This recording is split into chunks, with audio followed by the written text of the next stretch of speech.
எப்பயுமே மேனை வந்து நான் பிளஸ்ன்னு எடுத்துக்கிறேன். அதாவது மேல வந்து பிளஸ்ன்னு எடுத்துக்கலாம், ஃபீமேல சப்ராக்ஷன்ல போட்டுக்கலாம். சரியா? Family has a man and his wife அப்படின்றாங்க. போடுறோம் அப்படின்னா கப்புள்ஸ்னு இருக்கும். சரியா? 2 லைன் போட்டா ஃபேமிலி, 1 லைன் போட்டா பிரதர்ஸ் அண்ட் சிஸ்டர்ஸ் அப்படி வச்சுக்கலாம். சரியா? சோ பிளஸ் மைனஸ் 2 லைன் போட்டா husband and wife, man and his wife. அவங்களுக்கு எத்தனை சன்ஸ் இருக்காங்க?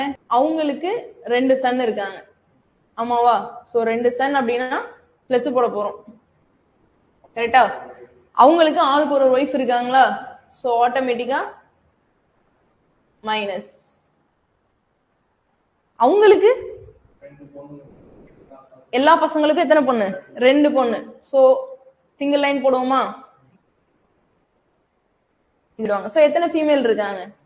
1 2 3 4 5 6 7. அவ்வளவுதான். சோ நமக்கு இதை சிம்பிளா பண்ணணும்னா சிம்பிள்ஸ் போட்டுக்கணும்.